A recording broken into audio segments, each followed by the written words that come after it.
Good morning class. बेटा हम पढ़ रहे हैं वृतांत से चैप्टर पढ़ रहे हैं और हमने पढ़ा था ओम थानवी का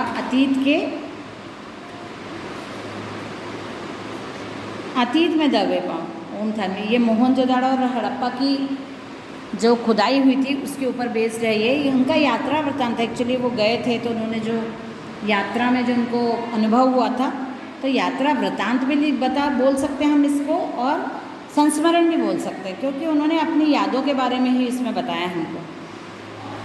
और हमने ये देख लिया था जैसे ये मोहनजोदड़ो सिटी है ना, तो इसको पहले पाकिस्तान जो अब है तो वो पाकिस्तान का जो एरिया था वो सिंध एरिया, जिसको वहाँ सिंधी विंधी बोलते थे, सिंध एरिया, और सिंध से ही हिंद बना है।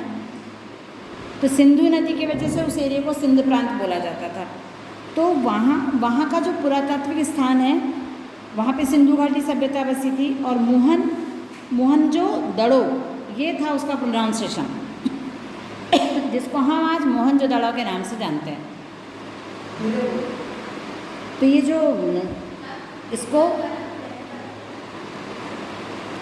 मोहनजोदड़ो मतलब ये सिंधी भाषा में मोहनजो बोलते। अभी तो जैसे आप सिंधी सुनेंगे तो मोहनजो मतलब मेरा होता है, लेकिन यहाँ पे ऐसे बताया मोहनजोदड़ो मतलब उस जगह का मतलब जो नाम है उसका मीनिंग होता है मुर्दों का टीला।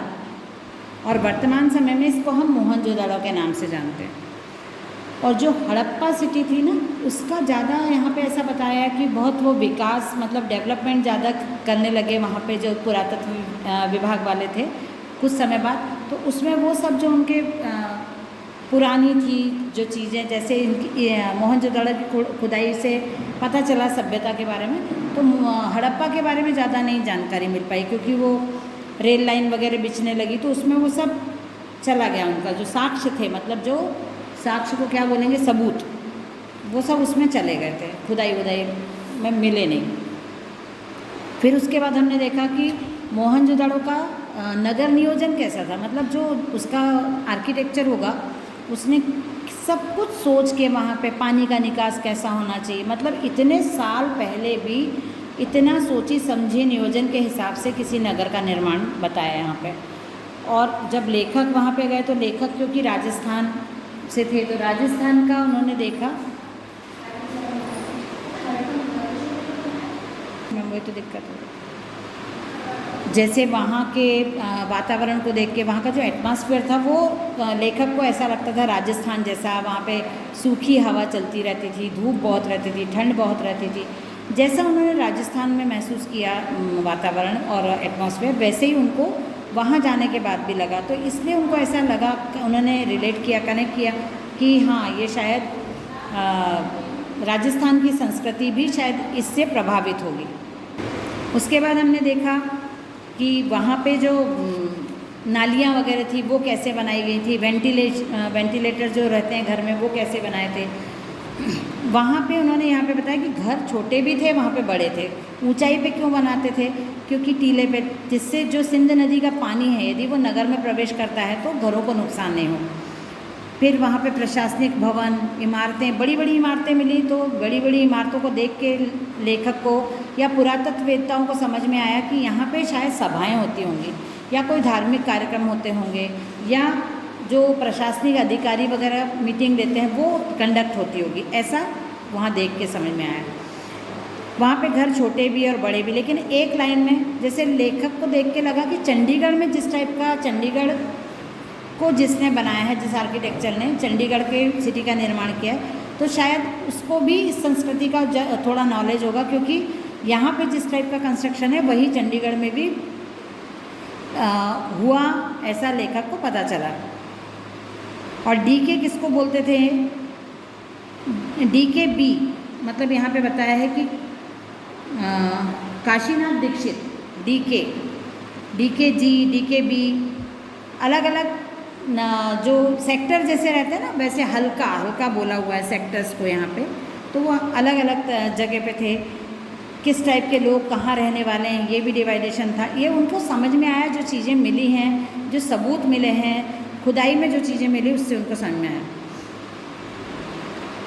खिड़की और दरवाजे मतलब पहले आप लोगों ने भी देखा होगा कुछ पुराने समय में जो कंस्ट्रक्शन होते थे मकानों के, बहुत बड़े बड़े ऊंचे ऊंचे हवादार, और यहाँ ऐसा बताया कि मोहनजोदड़ो में जो देखा उन्होंने उससे उनको समझ में आया कि सब एक जैसा, मतलब एक घर दूसरे घर से जुड़ा हुआ ऐसे बने हुए, कोई दरवाजे खिड़की नहीं हैं, मतलब ऐसे अलग अलग सेपरेट घर नहीं थे, एक जैसे ही घर एक साथ बने हुए ऐसा उन्होंने देखा। एक घर से दूसरे घर में जाने के रास्ते हैं, एक दूसरे के घर में रह सकते हैं, आना जाना कर सकते हैं, अलग अलग नहीं करना है। जरूर यह आपकी सभ्यता परंपरा है मगर यह आपका नहीं है।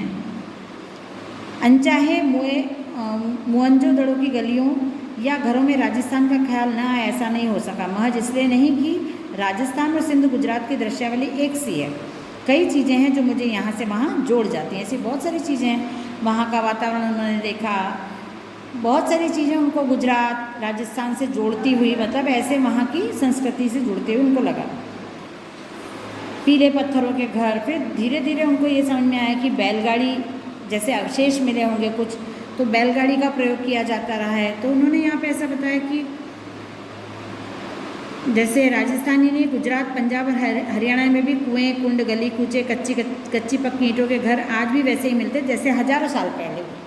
अब वो अवशेष देख के लेखक को समझ में आ रहा है कि संस्कृति हमारी इतनी प्राचीन और समृद्ध क्यों, क्योंकि जो उन्होंने अभी राजस्थान गुजरात में देख रहे हैं जिस संस्कृति को, वही इतने साल पहले भी अवशेष देख के उनको लगा कि हमारी संस्कृति इतनी प्राचीन क्यों कही जाती है। बैलगाड़ी के बारे में यहाँ पे पता चला कि बैलगाड़ी का प्रयोग किया जाता रहा है। तो बैलगाड़ी तो अभी भी गांव में बहुत ज़्यादा, पर पहले बैलगाड़ी का उपयोग अलग अलग प्रकार से किया जाता था। बड़ी बड़ी बैलगाड़ी होती थी, घर में बाहर आने जाने के लिए भी, या फिर खेती में काम करने के लिए भी उसका यूज़ किया जाता था।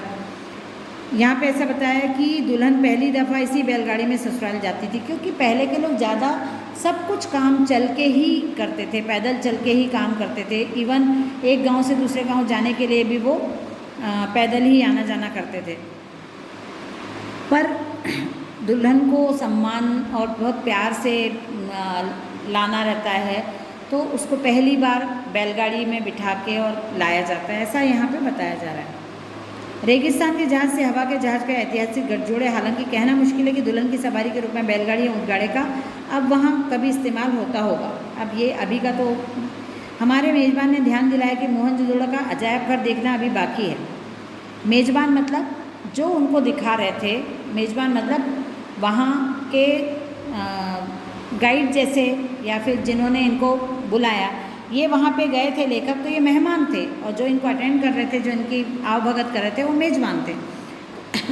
सॉरी। तो उन्होंने बताया कि अभी आपको यहाँ का अजायब घर देख रहे हैं। खंडरों से निकल हम उस साबुत इमारत में आ गए, लेकिन प्रदर्शित सामान आपको खंडरों से निकल आने का एहसास होने नहीं देता। अजायब घर छोटा ही है, जैसे किसी कस्बाई स्कूल की इमारत हो। सामान भी ज़्यादा नहीं है। अहम चीज़ें कराची, लाहौर, दिल्ली और लंदन में हैं। यूँ अकेले मोहनजोदड़ो की खुदाई में निकली पंजीकृत चीज़ों की संख्या 50,000 से ज़्यादा है, मगर जो मुट्ठी भर चीज़ें यहाँ प्रदर्शित हुई हैं, पहुँची हुई सिंधु सभ्यता की झलक दिखाने को काफ़ी है। काला पड़ गया गेहूँ, तांबे और कांसे के बर्तन, मोहरे, वाद्य, चाक पर बने विशाल मृदभांड, उन पर काले भूरे चित्र, चौपड़ की गोटियाँ, दिए, माप तौल, पत्थर, तांबे का आईना, मिट्टी के बैलगाड़ी और दूसरे खिलौने, 2 पाटन वाली चक्की, कंघी, मिट्टी के कंगन, रंग बिरंगे पत्थरों के मनकों वाले हार और पत्थर के औजार। अजायब घर में तैनात अली नवाज बताता है, कुछ सोने के गहने भी यहाँ हुआ करते थे जो चोरी हो गए। अब इतनी चीज़ें उन्होंने नाम लिख के बताया है कि ये सब वहाँ पे रखी गई हैं, क्योंकि ये वहाँ पे उनको अवशेष मिले हैं, खुदाई में मिले हैं। एक खास बात यहाँ कोई भी महसूस करेगा, अजायब घर में प्रदर्शित चीज़ों में औजार तो हैं, पर हथियार कोई नहीं। मोहनजोदड़ो क्या, हड़प्पा से लेकर हरियाणा तक समूची सिंधु सभ्यता में हथियार उस तरह कहीं नहीं मिले जैसे किसी राजतंत्र में होते हैं।